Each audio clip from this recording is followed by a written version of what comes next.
I know that the steam trains and Pullman dining cars have vanished, the branch lines, elderly porters and station masters in silk top hats too. But what I was unprepared for were the idyllic green landscapes. In the background of these documentaries, the meadows, hedgerows and ancient woodland. The pretty Georgian and Victorian architecture. Britain at its best. This has all gone now, too, replaced with wind turbines, solar panels, ugly estates, congested roads. More environmental destruction is promised, yet can't the authorities see that 300,000 more affordable homes each and every year will only suck in more people? Getty. Britain at its best has all gone now, says Roger Lewis, yet if there's little that can be done about the loss of the countryside and charming towns, the only person planting trees is Dame Judi Dench, and if the magical external world is to go the way of signal boxes and Bakelite phones, then what we can surely do something about is the erosion of our national character and sensibility.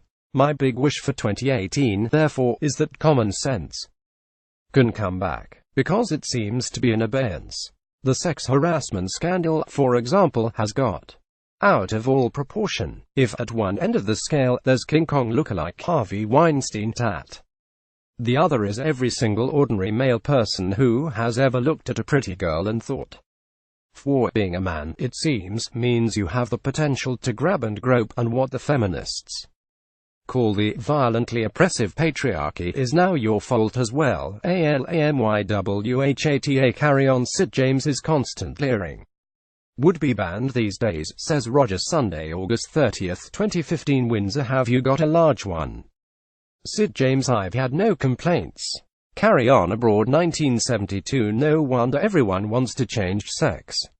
We hear a lot about the transgender crowd, and masculinity and femininity are getting to be matters of choice rather than biology. Whether we'll see chaps like my father-in-law, 89, trying on cocktail frocks in Marks, who can say, but as Gruff Barbara, the taxi driver, asserted last week in the League of Gentlemen, passengers must now use gender-neutral pronouns, otherwise they are guilty of hate crimes. This cab is a safe, friendly, mutually respectful and, above all, tolerant space. The joke about people who insist on tolerance in diversity is that they are intolerant and doctrinaire. Even panto, where we traditionally play games with gender roles, is frowned upon, with innuendo banned. This year it just feels wrong, a producer told Christopher Biggins, when his widow Twanky planned to peep up skirts and tell gags about knickers. Thankfully this exchange survived in the panto I saw in Minehead. I just saw a naked man in the aisle of the budget supermarket. Was it little? I don't know. He had his back to me. For his alleged sexual misdemeanors, Kevin Spacey was edited out of an entire film, something that has not happened since 1954 when Vivien Leigh lost it on Elephant Walk and was replaced by Elizabeth Taylor. Getty. Kevin Spacey was edited out of an entire film due to alleged sexual misdemeanor.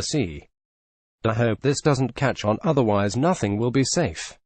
Alfred Hitchcock was a notorious creep. Will his films be suppressed? Peter Sellers was nasty to Britt Eklund. Dare we laugh at Inspector Clouseau again? In the contemporary climate the carry-ons look suspicious.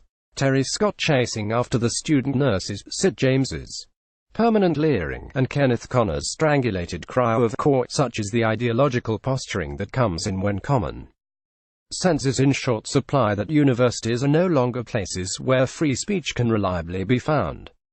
A professor at Oxford made the mistake the other week of saying that the British Empire wasn't wholly obnoxious. Colonialism meant that exotic places benefited from the civil service, a legislature, roads and railways, hospitals, schools, plus the English language itself.